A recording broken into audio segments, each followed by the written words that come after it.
Hi dears, assalamu alaikum. Welcome to Ask Tamil. நான் உங்க சாய்ரா ஆஷிக்.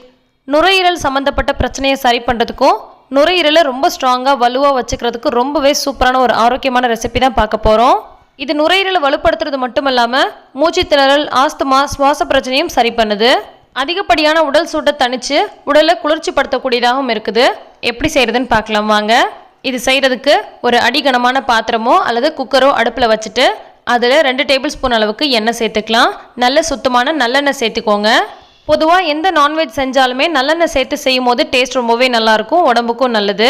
இது கூடவே கொஞ்சமாக கருவேப்பிலை சேர்த்துட்டு இந்த வெங்காயமும் கருவேப்பிலையும் இந்த மாதிரி நல்ல நிறம் மாறி வர்றது வரைக்கும் நல்லா வதக்கிக்கோங்க.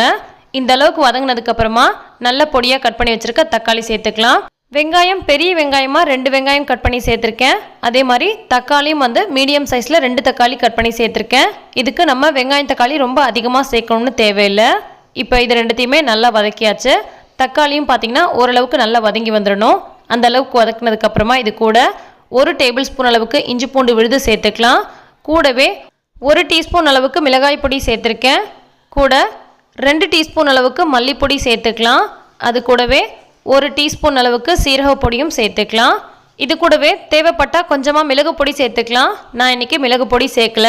கரம் மசாலா 1/2 டீஸ்பூன் அளவுக்கு சேர்த்துருக்கேன். கூடவே தேவையான அளவுக்கு உப்பையும் சேர்த்துக்கலாம். இது எல்லாத்தையும் சேர்த்துட்டு நம்ம நல்லா க்ளீன் பண்ணி வாஷ் பண்ணி வச்சுருக்க நுரையீரலையும் இது கூட சேர்த்துக்கலாம். இது ஒரு ஆட்டுடைய நுரையீரல். இது முழுக்க நான் சேர்த்துக்கிட்டேன். இந்த நுரையீரலோட நம்ம சேர்த்துருக்க எல்லா மசாலாவும் நல்லா மிக்ஸ் ஆகி வரணும். அது வரைக்கும் நல்லா இதை வதக்கிக்கோங்க. இது வதங்கும் பொழுதே லைட்டாக நுரைச்சி வர மாதிரி தண்ணி விட்ட மாதிரி இருக்கும். அந்த ஸ்டேஜ் வர்றது வரைக்கும் நல்லா வதக்கிக்கோங்க. நுரையீரல் உடம்புக்கு ரொம்ப ரொம்ப நல்லதுங்க. ஆட்டோட நுரையீரல் நம்ம நுரையீரலுக்கு ஏதாவது பாதிப்பு இருந்துச்சு அப்படின்னு சொன்னால் அதை சரி பண்ணுறதுக்கு ரொம்ப சூப்பராக ஹெல்ப் பண்ணுது. நுரையீரலை ரொம்பவே ஸ்ட்ராங்காக வச்சுக்கிறதுக்கும் ஹெல்ப் பண்ணுது. நீங்கள் நான்வெஜ் சாப்பிடாத ஆளாக இருந்தீங்கன்னா இந்த வீடியோ பார்க்காதீங்க.